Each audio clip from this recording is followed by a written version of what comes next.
এটা গুৰুত্বপূৰ্ণ কথাৰ ওপৰত আজি অকণমান ডিছকাশ্যন কৰিম। যিহেতু আজি বতৰটো একেবাৰে ডাৱৰীয়া, যিসকলে গুৱাহাটীৰ আশে-পাশে আছে হয়তো কিছুমান ঠাইত বৰষুণো দিছে। আপোনালোকে সকলোৱে জ্ঞাত যে গুৱাহাটীত 5 মিনিটমান ধাৰাসাৰ বৰষুণ দিলেই বানপানীৰ সৃষ্টি হয়। এই কথাটো সত্য। আচলতে এই বানপানীটো হয় কিয়? আমি সকলোৱে দোষাৰোপ কৰোঁ যে নালা নৰ্দমা চাফা নকৰে, সেইকাৰণে বানপানী হয়। আমি বেলেগক দোষটো দিওঁ, হয়, কিন্তু আমাৰ গাত কিবা দোষ আছে নেকি? আমি সেই বস্তুটো এবাৰ কেতিয়াবা বিবেচনা কৰি চাইছোঁনে, ভাবি চাইছোঁনে? চাওক, আমি কেতিয়াবা বস্তু যদি লওঁ, প্লাষ্টিকৰ সামগ্ৰী হওক বা যি বস্তু, ধৰি লওক পানী খোৱা বটলেই হওক বা চিপছৰ পেকেটেই হওক বা যিকোনো বস্তু আমি পলিথিনত যিহেতু লওঁ, তেতিয়া আমাৰ প্ৰয়োজনখিনি শেষ হৈ যায়। তেতিয়া আমি কি কৰোঁ? আমি য'তে ত'তে পেলাই দিওঁ। ৰাস্তাৰ দাঁতি কাষৰীয়া অঞ্চলবোৰত আমিতো প্ৰায় প্লাষ্টিকৰ, চকলেটৰ বাকলি কিবা কিবি আমি পায়েই থাকোঁ, হয়নে? গুৱাহাটীখনত চাৰিওপিনে ডাষ্টবিন আছে, কিন্তু ডাষ্টবিনবোৰত আমি ব্যৱহাৰ নকৰোঁ ভালদৰে।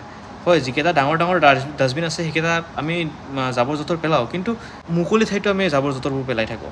তাৰ ফলত কি হয়? সেই সামগ্ৰীবোৰ ড্ৰেইনত সোমাই যায়, আৰু ড্ৰেইনত সোমোৱাৰ লগে লগে আপোনালোকে গমেই পাইছে ব্লকেজ হৈ যায়, আৰু ব্লক হোৱাৰ লগে লগে যি বৰষুণৰ পানী পৰে সেই বৰষুণৰ পানীবোৰ নালাত যাব নোৱাৰি ৰাস্তাতে ফুল হৈ যায়, আৰু সেইকাৰণে কি হয়? অঞ্চলটো পূৰা পানীৰে উপচি পৰে, অৰ্থাৎ বানপানী হৈ যায়, অৱতৰত বানপানী হৈ যায়। গতিকে আমি এবাৰ বিবেচনা কৰি চাব লাগে যে আমি যি বস্তু খাইছোঁ বা যি বস্তু লৈছোঁ সেইবোৰ সঠিক ব্যৱহাৰ কৰিছোঁ, যিহেতু আমি সঠিক ঠাইতো আমি পেলাবৰ কাৰণে আমাৰ এইটো দায়িত্ব। আৰু এটা কথা, আমাৰ GMCক আমি দোষ দি লাভ নাই, কাৰণ তেওঁলোকে নিজৰ কৰ্তব্য কৰি আছে। আপোনালোকে দেখাব যেতিয়া ৰাতিপুৱা 3:30, 4টা বজাত যেতিয়া আপোনালোকে মৰ্ণিং ৱাকত আহিব, তেতিয়া আপোনালোকে দেখাব যে GMC নিজৰ কাম নিজে নিজে কৰি আছে। ডাঙৰ ডাঙৰ ডাষ্টবিন থৈছে, সেইবোৰ প্ৰত্যেক দিনাই গাড়ীৰে উঠাই লৈ পেলাই বেলেগ জেগাত পেলাই আছে, চাফ চিকুণ তেওঁলোকে কৰি আছে। কিন্তু তাৰ উপৰিও আমাৰ কিছুমান মানুহে কি কৰে? সেই ডাষ্টবিনবোৰ ব্যৱহাৰ নকৰি অন্য ঠাইত পেলাই থাকে। প্ৰত্যেকটো বস্তু বাৰু GMCয়ে কালেকশ্যন কৰিব পাৰিব জানো? তেওঁলোকৰতো এটা মেন পাৱাৰ আছে, তেওঁলোকৰ এটা নিৰ্দিষ্ট এষ্টিমেট আছে, সেই অনুযায়ীহে তেওঁলোকে কাম কৰিব। গতিকে চাফ চিকুণ ৰখাটো প্ৰত্যেকৰে এটা দায়িত্ব। যেনেকুৱা নিজৰ ঘৰখন চাফ চিকুণ কৰি ৰাখে, নিজৰ চৌদিশটো চাফ চিকুণ কৰি ৰাখে, সেনেকুৱা প্ৰত্যেকটো ঠাই আপোনালোকে চাফ চিকুণ কৰি ৰাখিবচোন। এই বেমাৰ আজাৰ নোহোৱা হ'ব, বানপানীৰ সমস্যাটো প্ৰায় কমি যাব, পইচাও বহুখিনি ৰাখি হ'ব। কাৰণ আপোনালোকে যদি চৰকাৰক সহায় কৰে, তেতিয়া চৰকাৰে আপোনালোকক সহায় কৰিব পাৰিব, এটা চলিউশ্যন ওলাব। গতিকে এই ভিডিঅ'টোৰ যোগেৰে মই সেইখিনি কথা ক'ব বিচাৰিছোঁ তেওঁলোকক, যে আপোনালোকে ডাষ্টবিনৰ সঠিক ব্যৱহাৰ কৰক। আৰু এটা অনুৰোধ থাকিল মোক চৰকাৰলৈ, যে আপোনালোকে যদি পাৰে এটা নিৰ্দিষ্ট অৰ্ডাৰ এটা দিয়ক, যাতে প্ৰত্যেকখন দোকানৰ সন্মুখত প্ৰত্যেকটো দোকানেই এটা এটাকৈ ডাষ্টবিন দিব লাগে। কাৰণ ডাষ্টবিনৰ সংখ্যা বহুতেই কম। এটা ডাষ্টবিন যদি 1 কিলোমিটাৰ দূৰত আছে, আনটো 1.5 কিলোমিটাৰমান দূৰত আছে, তো কোনোবা মানুহ কিবা এটা বস্তু পেলাব লগা হ'লে সেই 1 কিলোমিটাৰ 1.5 কিলোমিটাৰ যোৱাৰ অসুবিধা আছে। যদি দোকানৰ সন্মুখে যদি ডাষ্টবিনবোৰ থাকে, তেতিয়াহ'লে মানুহবোৰে কি কৰিব? পেলনীয়া বস্তুবোৰ সেই ডাষ্টবিনত পেলাব। তেতিয়াহ'লে আমাৰ চৌদিশটো চাফ চিকুণ হৈ থাকিব। যদি সম্ভৱ হয় এইখিনি কাম কৰিবলৈ চেষ্টা কৰিবচোন।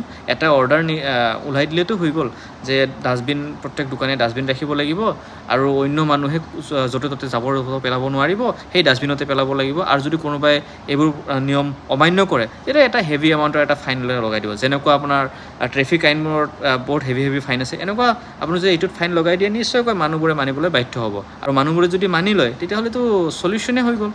আৰু বিশেষ কথা, মই ভূটানৰ কাষত থকা মানুহ, তো ভূটানত মই প্ৰায় মাহত 2-3বাৰ যোৱাই হয়।